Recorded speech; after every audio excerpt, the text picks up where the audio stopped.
सर्व शुभ कार्याच्या अगोदर ज्या ईश्वराची पूजा केली जाते त्या गणरायाच्या चरणी नतमस्तक होतोय। महाराष्ट्राची कुलस्वामिनी आई तुळजा भवानी मातेला वंदन करतो। राजमाता आणि राष्ट्रमाता म्हणून यांना गौरव दिलं त्याने जिजाऊ मासाच्या पवित्र स्मृतीला वंदन करतोय। निश्चयाचा महामेव बहुत जनांचे आधार अखंड स्थितीचा निर्धार श्रीमंत योगी जामता राजा राजाधिराज राजे छत्रपती महाराज यांनाही वंदन करतोय। सिंहाच्या जबड्यात घालून हात मोजितो दात जात ही मराठ्यांची ज्यांना धर्मवीर पदवी बहाल करण्यात आली ते शोभीर संभाजी महाराज यांच्याही पवित्र स्मृतीला वंदन करतो। भारतीय घटनेचे शिल्पकार महामानव डॉक्टर बाबासाहेब आंबेडकर यांना वंदन करतोय। मराठी समाजाचे मानवी हिंदू सम्राट आदरणीय सरसेनापती बाळासाहेब ठाकरे धर्मवीर आनंद दिघे साहेब यांच्या पवित्र स्मृतीला वंदन करतो। महाराष्ट्र राज्याचे मुख्यमंत्री आदरणीय देवेंद्रजी फडणवीस साहेब आणि उपमुख्यमंत्री आदरणीय एकनाथ शिंदे साहेब उपमुख्यमंत्री अजितदादा ज्यांच्या आज एकच महिना आपल्यातून निघून गेले 26 डिसेंबर म्हणजे एकच महिना झाला आणि या एक महिन्यामध्ये भव्य दिव्य ज्यांच्या नावाची कमान आणि आज उद्घाटन सोहळा मी करून आलो त्या आपल्या गावचे सुपुत्र माझे या गावचे सरपंच त्यानंतर पंचायत समितीचे सभापती स्वर्गीय प्रमोद केशव ठाकूर यांना आपल्या सगळ्यांच्या वतीने मी भावपूर्ण श्रद्धांजली अर्पण करतो आदरांजली अर्पण करतो। आज माझ्या लाडक्या बहिणींचा जो आज कार्यक्रम आहे हळदी कुंकू समारंभ आपली संस्कृती आहे आणि ते जोपासण्याचं आणि जपण्याचं काम आज या ठिकाणी संपन्न होतोय। या कार्यक्रमाला उपस्थित असलेल्या ज्यांच्या शुभ हस्ते त्या प्रवेशद्वाराचं उद्घाटन झालं ते विधिमंडळातील माझे सहकारी आणि सध्या एक हाती बॅटिंग जे सध्या चालू आहे ते सन्माननीय आपले आमदार महेंद्रशेठ दळवी त्याप्रमाणे आमच्या बहिणी मानसीताई दळवी त्याप्रमाणे आमचे सहकारी मित्र ऍडव्होकेट महेशजी मोहिते त्याप्रमाणे आमचे दीपकजी रानवडे त्याप्रमाणे आमचे महेंद्र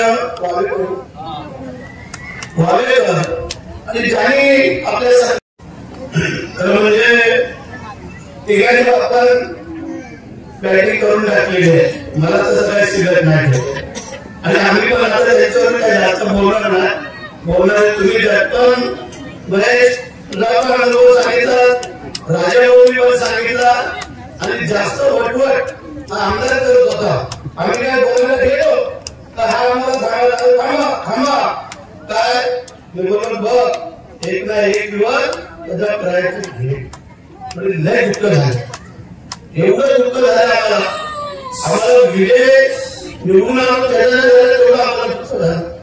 ज्या माणसासाठी आम्ही रक्ताचं पाणी केलं तर मन धन आम्ही सर्वस्व राहून या महाराष्ट्रात एकमेव सीट निवडून आणण्याचं काम हे आम्ही मंडळींनी केलं आणि ते जर विसरत असतील त्याच्यापेक्षा दुसरं काय आणि म्हणून जे आम्ही बोलतो ते बोलतो तिथं कधी आम्ही महाराष्ट्राकडे घेत नाही आम्हाला जो चॅलेंज केलं त्याचं चॅलेंज पण आम्ही स्वीकारतो।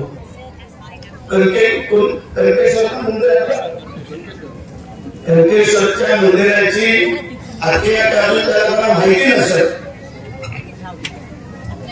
तर तशी जर तयारी असेल तर महेंद्रसिंह राजाभाऊ आणि महेश आमची तयारी कारण ज्याला करण्याचा नसायला पाहिजे आणि आज आव्हान देतो जर आमच्या हातून एक तरी चूक झाली असती खासदारकीच्या वेळेला आज माझ्या लाडक्या बहिणीला समोर सांगतो मंत्री पदासहित जर राजीनामा नाही दिला तर दोन बापाचा हा माझा चॅलेंज आहे.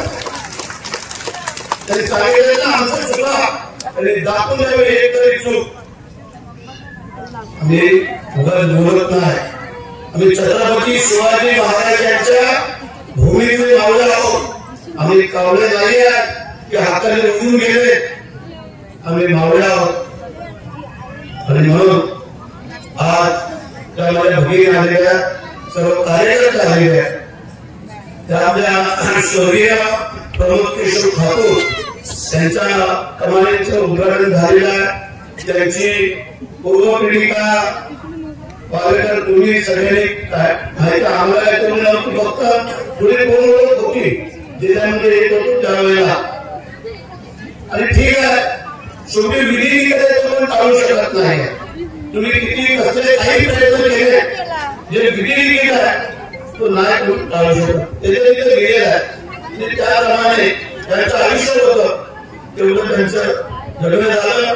परंतु ज्यांचे तुम्ही उल्लेख केला की ज्यांच्यासाठी त्यांनी आयुष्य घालवलं शेवटच्या क्षणाला जर अशा माणसाच्या अवस्था होत असेल तर मग तुमची काय अवस्था होईल हे आज मी त्यांना सांगून कार्यकर्ता असतो ना सामान्याला सामान्य तरी त्याला आम्ही धावून जात नाही.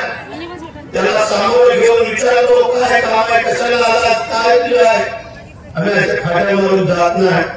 आणि जर असे जर प्रमोद ठाकूर सारखे जर माणसं जर आम्हाला जर मिळाले असते ना आम्ही त्याचं सोनं करून टाकलं. काय राजकारणात एवढे पैसे येतात जातात निवडणुकीला. आणि अशा सारख्या कार्यकर्त्याचं जर तुम्ही सोडले सरपंच केले असत ना तरी आज तुम्हाला लोकांनी सांगितलं असतं. परंतु राजा हे जे प्रमोदचं जे काम कार्य ते तुम्ही पुढे आणून जे सगळ्या विरोधकांना दाखवून दिलंय की आम्ही विरोधक असताना पण आमच्या विरोधकांच्या नावाचं ते काय जो येणार जाणार तो वाचल ते गेट कोणाच्या नावाचं आहे. तुम्हाला आतमध्ये आम्ही सगळे येऊ शकत नव्हतो परंतु जाता येताना गाडीने प्रमोद केशव ठाकूर यांच्या नावाचं हे गेट आणि त्यावेळेला लोकांना लक्षात आहे. आणि म्हणून राजा तुला जेवढं धन्यवाद देऊ तुला तुझ्या पत्नीला तेवढं अपूर्ण राहतील. परंतु आयुष्यात एवढे चांगलं काम केलं. आपण स्वतःच्या आई वडिलांचं भावाचं आपल्या गुरूंचं कोणी करतो पण विरोधकांची कमानी बांधून त्याला एक वेगळा कायदा काढून त्यांचं काम केलं त्याबद्दल निश्चित म्हणजे आमच्या दळवी साहेबांचा तो हात धरू शकत नाही. एकमेव येतो आमच्याकडे कधी आमच्या नेत्यांमध्ये पण एक येतो तो केवळ तुमच्यासाठी तुमच्या भागातल्या लोकांसाठी माझ्या भगिनींसाठी. आणि त्या भागाचा रस्ता व्हायला पाहिजे पाण्याची योजना व्हायला पाहिजे त्यांचे सभामंडप व्हायला पाहिजे अंतर्गत गटर व्हायला पाहिजे. आमच्याकडे येतो इकडे होती कधी कधी पण हरकत नाही आहे कारण काही अत्यंत वेगळ्या परिस्थिती होती आलेली आहे. कारण एवढं मोठं साम्राज्याला खालसा करण्याचं काम तुम्ही तुमच्या घराने केलं असाल पण तुमच्या सोबत जेव्हा हे सर्व पदाधिकारी होते त्यावेळेला या सगळ्या माझ्या भगिनी माझे कार्यकर्ते भाऊ आजच्या वेळेला आपण करू शकलो हे आपण कधी आपण विसरता कामा नये. हे हा माझा तुला सल्ला आहे. ठीक आहे दुसऱ्याचं काय करायचं दुसऱ्या घराण्याचं किंवा काय जो वरती बसलेला आहे आम्ही करू शकत नाही. हा मला तुला शुभेच्छा आहे. काय गरिबांचे आशीर्वाद काल पण सांगितलं आम्ही गरिबांचे आशीर्वाद हे हृदयापासून आणि मनापासून असतात.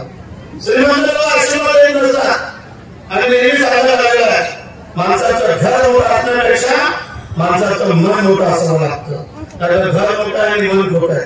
आता याचं घर पण मोठं आहे आणि मन पण मोठं आहे त्यामुळे त्याच्यात काही प्रश्न येत नाही. पण असे अनेक लोकांची उदाहरण आहे. श्रीमंताच्या घरी गेलो का काही घोडा बंगला बेडरूम किचन बाथरूम सगळं दाखवत असतात. आता तर झालं तरी बायको चायचं नाव घेत नाही. निघायच्या टायमाला चाय झाले राहिले वा तर बायकोला कळलं ना तुझ्या पाहुणा आल्याच्या आपण घरला दाखवतोय. तुम्ही गरीबाच्या घरी जा लगेच तुम्हाला माय माऊली आमची बसायला देणार, पाण्यावर पाणी देणार, लगेच चहा देणार. रात्री उशिरा गेलो आपण एवढा आपल्याला जेव्हा झोपाने सकाळी जा, सकाळी लवकर गेलो तर ते माय माऊली काय सांगते, एवढा लवकर आला तरी न्याय करा, मग काय तुमच्या कामाला. आणि म्हणून जर शेतात बनायचं असेल तर गरीबाचं बना, श्रीमंतांचे शेठ बनू नका. बरेचसे गरीबांचा शेठ आहे, महेंद्र शेठ गरीबांची शेठ आहे. आणि म्हणून जे आता तुमची चाललेली आहे, राजाला कुठून तिकीट द्यायचं, आपल्या रसिकाला कुठून द्यायचं किंवा आमच्या वहिनीला कुठून द्यायचं आहे. परंतु महेश आपल्याला पण विनंती आहे आणि तुम्हाला सगळ्यांना विनंती आहे की आमच्या या माणसाला तिसऱ्या वेळेला हॅट्रिक बनवायचं आहे.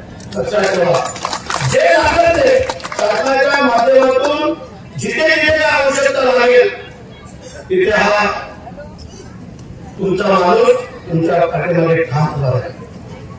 आज मी सतत 3 दिवस तुमच्याकडे येतोय, तुमचा आम्ही शब्द पण दिलेला नाही आहे. जो माणूस आमच्यासाठी पूर्ण ताकदीशी बाहेर पडतो तर आम्ही आयुष्यात विसरतो. आणि म्हणून मला सांगतो, बरेचसे 14 वेळेला आमदार झाला, एक सामान्य शेतकऱ्याचा मुलगा आम्ही मग सांगितलेली वस्तुस्थिती आहे. अत्यंत प्रतिकूल परिस्थितीमधून आम्ही परत आलो, आम्हाला त्याची जाणीव आहे. गोष्ट पण तुम्हाला सांगणं गरजेचं, मला ज्या लोकांनी सांगितलं फार नाही वेळ घेत मी.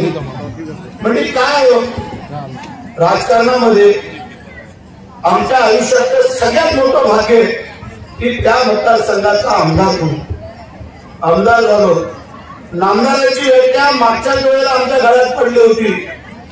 मोहिते आपल्याला सगळ्यांना माहिती असेल, आजकाल लोक पंचायत ग्रामपंचायतीचा सदस्य पण सोडत नाहीत, परंतु तुमच्या या शिवाजीरावांच्या मावळ्याने मंत्रीपद सोडलं. या महाराष्ट्राच्या राजकारणाच्या इतिहासातला पहिला मी आमदार असेल की मंत्रीपद दिलेलं मी माझ्या नेत्यासाठी थांबलो. आणि म्हणून मला पहिलाच मंत्रीपद दिलं. आणि पालकमंत्रीपद आमचा दावा आहे. आम्ही असं काय मागत नाही. तुम्ही जर व्यवस्थित राहिला असता तर आम्ही त्याचा पण विचार केला असता, ह्याने आम्हाला समजवलं असतं. परंतु तुम्ही जी काही तुमच्या आता असले दाखवली, आता शेट्टी सांगितलं, आता आमचे असलेत काय ती बघा, कारण आमची पद्धत आहे. पाय लागला आम्ही पाया पडतो, जाणून बुजून कोणाला पाय लावतो. पण आम्हाला जर कोणी पाय लावायचं जाणून बुजून प्रयत्न केला तर बाकी त्याला जय महाराष्ट्र केल्याशिवाय हात नाही, हा आमचा पण शब्द आहे. धन्यवाद.